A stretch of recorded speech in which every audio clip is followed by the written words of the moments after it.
नमस्कार दोस्तों Shweta Mishra YouTube channel पर आप सभी का हार्दिक स्वागत है। दोस्तों, हमारे चैनल पर विद्यार्थी जीवन से संबंधित महत्वपूर्ण खबरें होती हैं जो कि पूर्णतः ऑथेंटिक होती हैं। सभी ऑथेंटिक खबरों के लिए आप हमारा चैनल सब्सक्राइब कर सकते हैं। इसके बाद हमारे थंबनेल पर लगे व्हाट्सएप नंबर पर आप कोई भी जानकारी कर सकते हैं। अनावश्यक कॉल या मैसेज ना करें। इसी क्रम में दोस्तों, आज की पहली खबर है, जनवरी के पहले हफ्ते में क्रेट संभावित। इलाहाबाद विश्वविद्यालय में शोध प्रवेश परीक्षा के लिए सितंबर में पूरी हो चुकी है ऑनलाइन आवेदन प्रक्रिया। तो इलाहाबाद विश्वविद्यालय एवं संगठक महाविद्यालयों में पीएचडी में प्रवेश के लिए क्रेट जनवरी के पहले सप्ताह में संभावित है। क्रेट का एग्जाम जनवरी के पहले सप्ताह में हो सकता है। हालांकि परीक्षा तिथि अभी घोषित नहीं की गई है। आवेदन की प्रक्रिया सितंबर माह में पूरी हो चुकी है, लेकिन बाद भी परीक्षा होने के लिए से नए सत्र का पीएचडी प्रवेश परीक्षा काफ़ी पिछड़ चुका है। कोरोना काल के चलते प्रवेश परीक्षा नहीं हो पा रही है, जो कि अब जनवरी के पहले सप्ताह में संभावित है। जैसे ही परीक्षा तिथि घोषित होगी, आपको वीडियो के माध्यम से अवगत कराया जाएगा।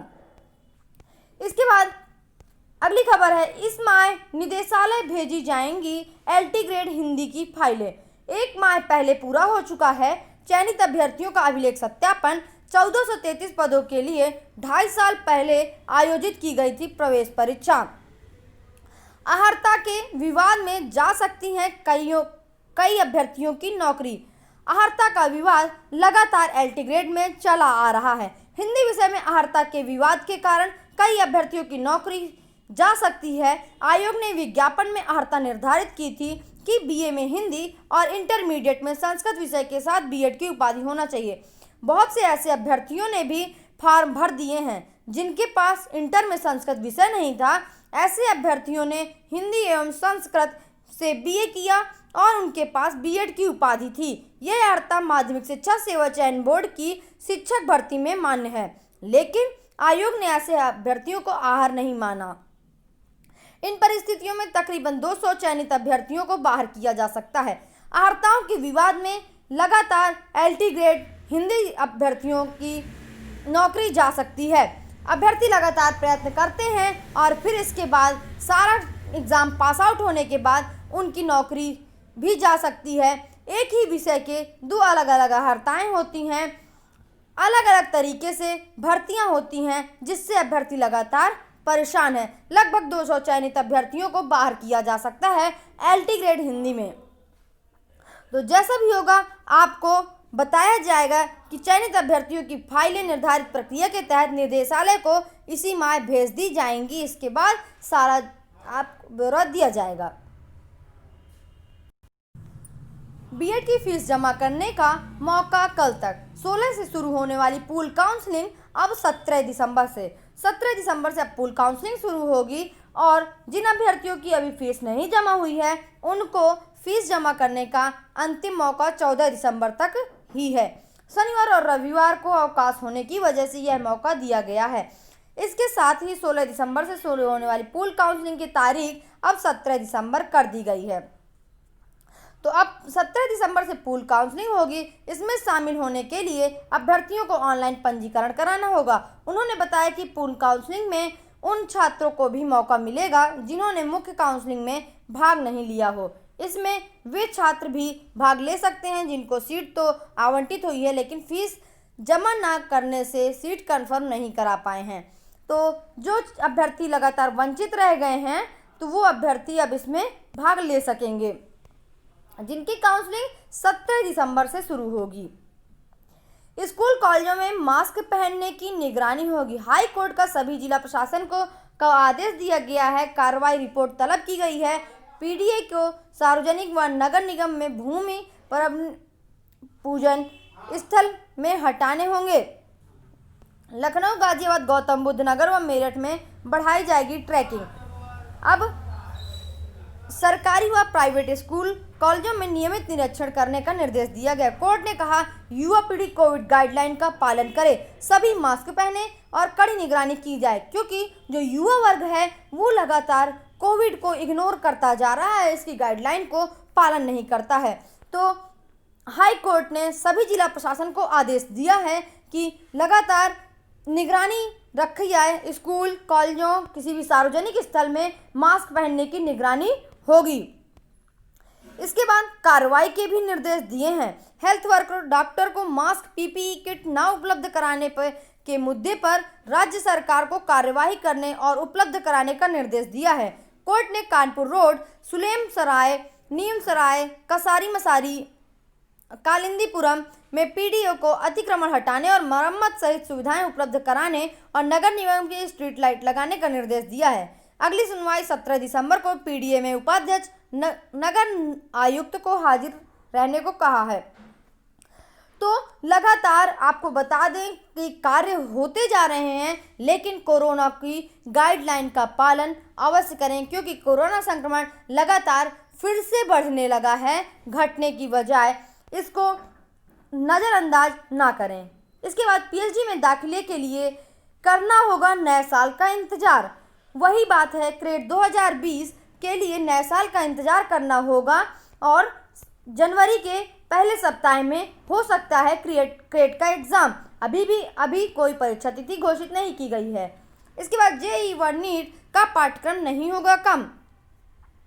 छात्रों को दिए जाएंगे पहले से ज़्यादा सवालों के विकल्प। अभी जेईई में 75 और नीट में पूछे जाते थे 180 प्रश्न। जेईई मेंस में 75 और नीट में 180 सवाल पूछे जाते थे। जेईई मेंस में गणित, भौतिकी और रसायन विज्ञान में प्रत्येक में 25-25 प्रश्न पूछे जाते थे और नीट में भौतिक व रसायन विज्ञान में 45-45 सवाल पूछे जाते थे, जबकि जीव विज्ञान में 90 सवाल, 45 जंतु विज्ञान और 45 वनस्पति विज्ञान से पूछे जाते थे।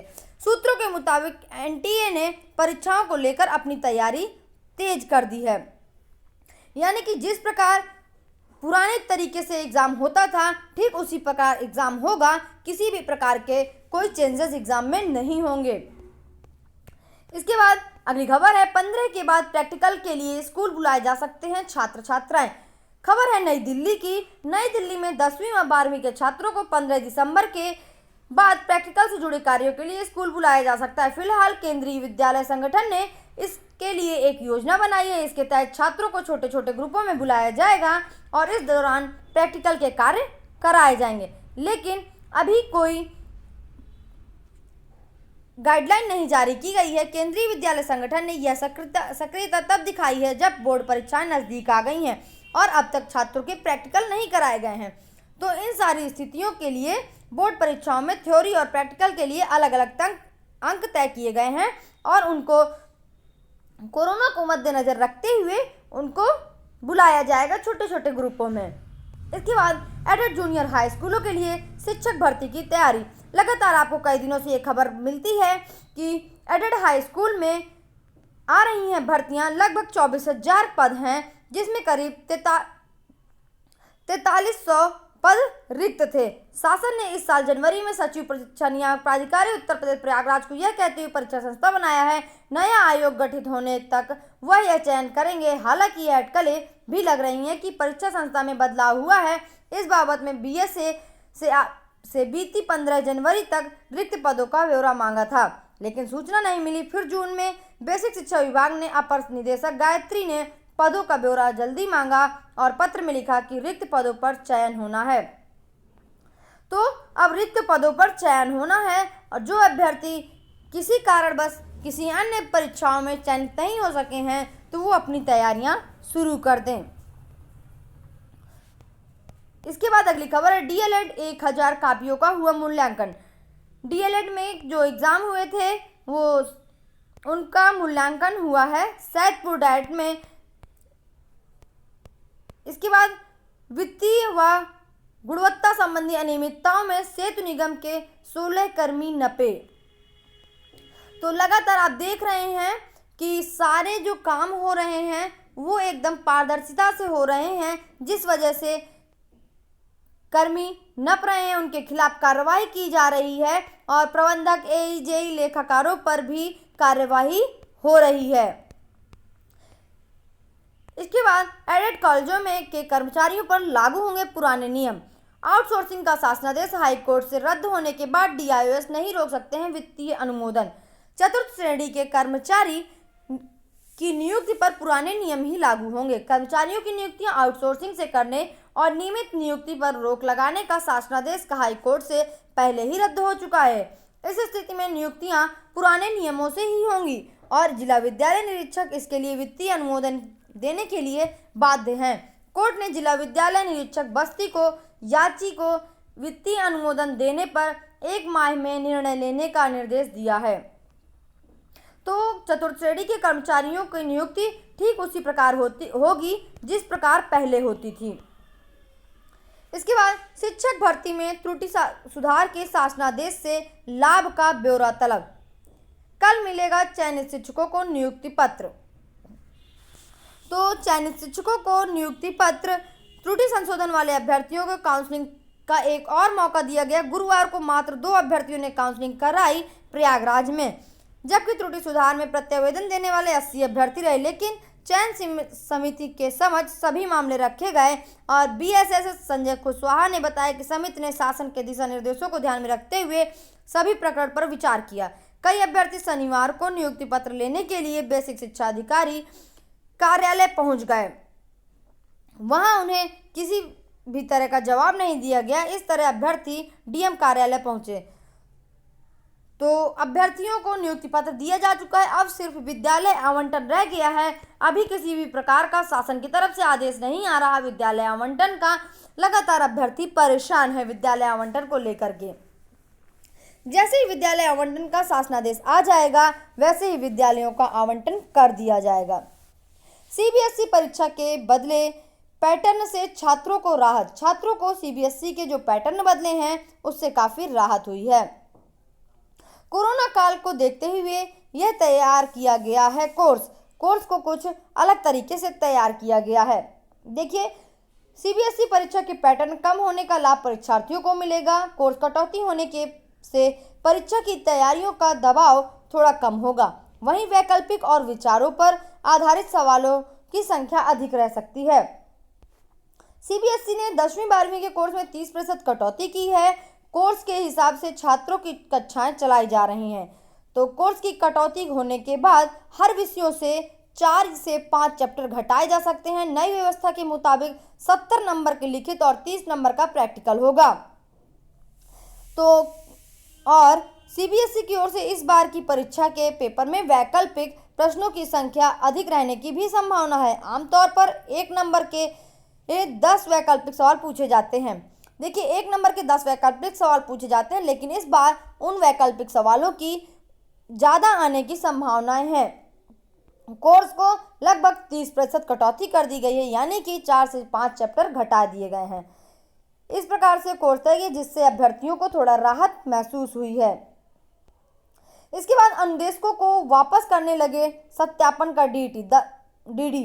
दस्तावेज सत्यापन के लिए रुपए मांगने का आरोप 1000 रुपए तक का DD बनवा रहे। उच्च प्राथमिक स्कूलों में कार्यरत अंशकालिक अनुदेशकों को दस्तावेज सत्यापन के लिए लिया गया डिमांड ड्राफ्ट वापस होने लगा है।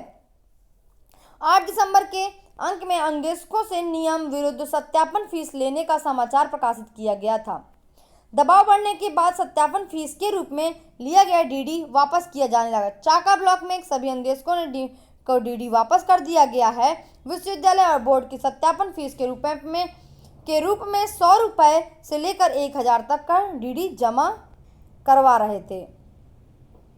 इसके बाद DD वापस कर दिया गया। उच्च प्राथमिक अनुदेशक कल्याण समिति जिला अध्यक्ष भोलानाथ पांडे कहना है कि सोराओं समेत कई ब्लॉकों में अनुदेशकों के सत्यापन फीस वापस नहीं की गई है और अनुदेशकों के दस्तावेज सत्यापन के निर्देश दिए गए थे।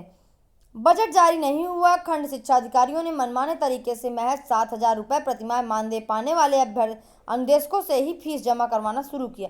बजट पास न होने की वजह से DD बनवाया जा रहा था अनुदेशकों से, लेकिन अब अनुदेशकों को DD वापस किया जाने लगा है।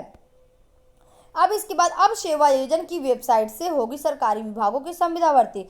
जो सेवा योजन कार्यालय की वेबसाइट रहती है उसमें भी अब सरकारी विभागों की संविदा भर्ती होगी। सेवा योजन की कुछ इस प्रकार से ये वेबसाइट है जिस पर आप जाकर के अपना पंजीकरण करा सकते हैं। पंजीयन कराने के बाद जब भी यहाँ पर कोई कैंप लगेगा, जब भी कोई नौकरियाँ आएंगी तो आपको उस दौरान दस्तावेज लेकर जाना पड़ेगा और सारी जानकारी आपको इस वेबसाइट से दी जाएगी।